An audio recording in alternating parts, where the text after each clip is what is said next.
Welcome back to RaceNews.com. I'm Magic, and with the 2022 Kentucky Derby 4 months away, Aaron Halterman is here to talk to me about an interesting situation where usually we're talking about Bob Baffert horses and which one is going to probably win the Kentucky Derby. This year, Aaron, we're talking about what is he going to do with his Derby horses. First of all, for the fans who might not know the full details, what's a brief overview of what's going on with Bob Baffert and the Kentucky Derby point system? Well, yeah, basically what's happened is his horses under his care cannot earn points towards the Kentucky Derby, and that's how you get into the race, is earning points on the Derby trail that's happening right now all the way through April.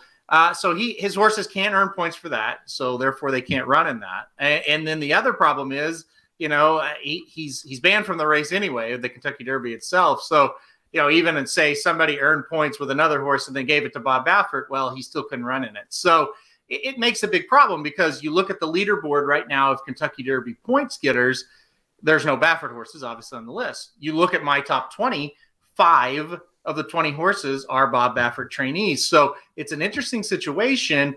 It's January 3rd right now, right? So we got 4 months, but that's not a ton of time when you talk about horses making preparations and starts towards the Kentucky Derby.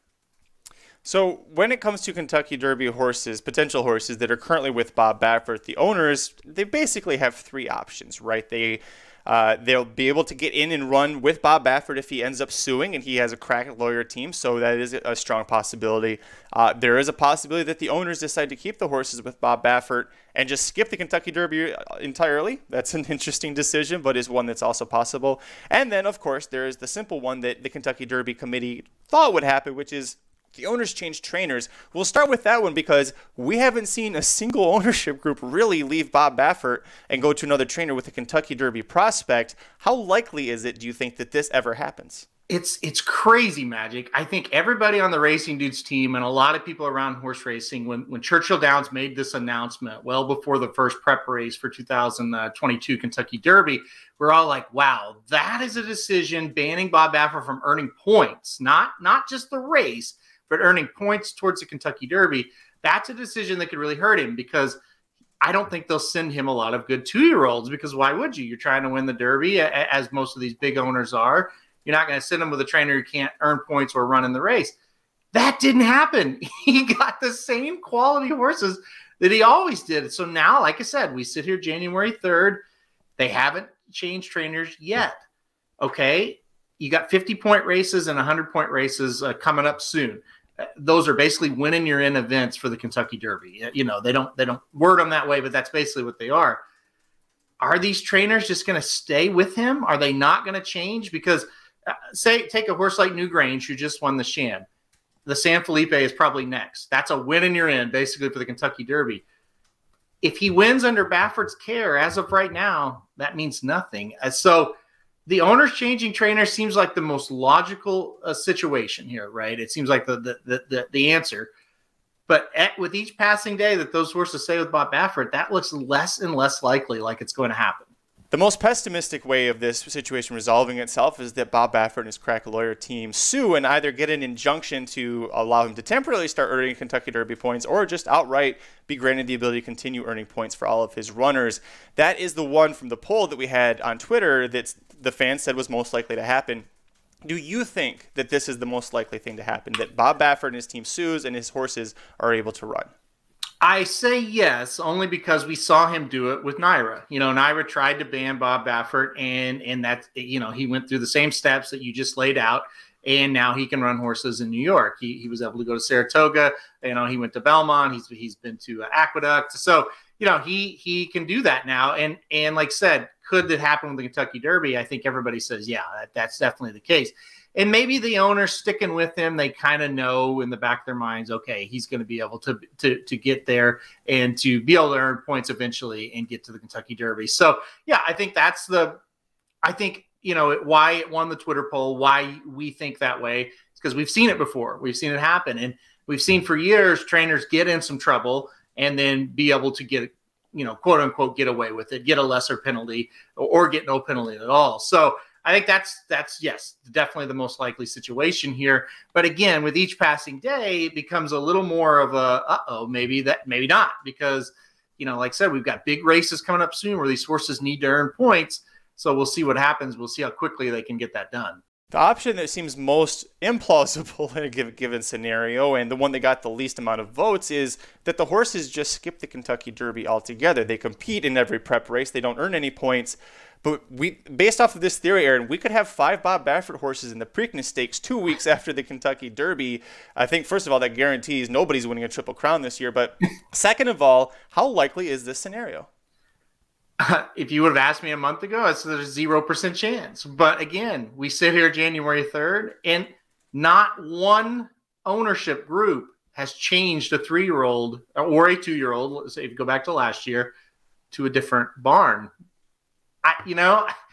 Say they sue and they can't get him to run and it's late in the game, they may have to skip the race. And what does that mean for the Kentucky Derby?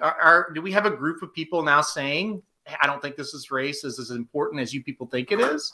As all of a sudden the Preakness and the Belmont on the exact same level as the Kentucky Derby? I mean, it is the Triple Crown, but the Derby's always kind of had that mystique that's a little bit higher than, say, the Preakness or the Belmont.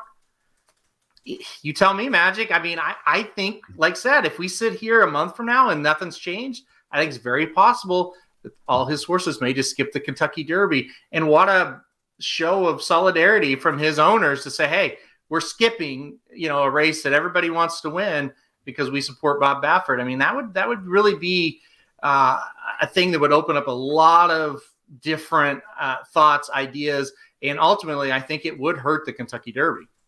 I believe it's also, in my opinion, a reflection of the way the game is changing towards more of the breeding side as well, where you have a prestigious race like the Kentucky Derby, but on paper, it's a Grade 1 race, and so is the Preakness, so is the Belmont, so is the Travers, so is the Haskell, so is the Breeders' Cup Classic. The Breeders' Cup Classic carries a much heavier purse than the Kentucky Derby does, so if you look at who Bob Baffert's biggest ownership groups are, some of them have already won Kentucky Derbies, Breeders' Cup races with Bob Baffert. They know what happens and what happens when you get a stallion and how much more lucrative financially that is. So plenty of things to unpack with this overall, Aaron. If you were to place a bet on one of these options right now happening, which one are you going with today, January 3rd? I think just in the back of my mind, I keep saying, well, he'll sue and he'll get to run. And that's my pick. So that's what I'll stick with right now. I think he'll get his way in there, just like he did with Naira. I remember when the Saratoga meet started, we are like, yeah, no Baffert at this meet. And then within a week or two, it was announced that he could run horses there. So I think that's what's going to happen. I think it's the safest bet for sure. I'm almost leaning, if I had to bet on another one, the second choice would just be the horses are going to skip it. I really believe that's how it is right now. I think they're so loyal to Bob Baffert. And I think you made a great point. I think these operations, it's all about the breeding. And they're like, hey, we'll send a fresh horse to the Preakness and get our Grade 1 there. And then maybe our horse is even fresher for the Belmont because we haven't ran in the Derby and the Preakness. So I think you're right. I think the way the game is shaping, I think the way these ownership groups think, it's not the end-all be-all as the Kentucky Derby anymore. And listen, that point can be argued. I'm sure some people are going to hear that and say, he's wrong and they're going to hate on it. But as of right now, January 3rd, the decisions made by these ownership groups certainly suggest that. Well, we got 4 months still to figure things out, and love him or hate him, trainer Bob Baffert continues to make plenty of headlines and give us plenty to talk about on the Kentucky Derby trail. Aaron, thanks for joining us to talk about this in depth, and for more of Aaron's thoughts on the Kentucky Derby and the individual runners, go to youtube.com/racingdudes. We also have free picks for every race, every track around the country at racingdudes.com. Hit like if you like this video, hit subscribe if you really like it. Leave a comment below with what you think will happen with Bob Baffert. We'll see you at the track.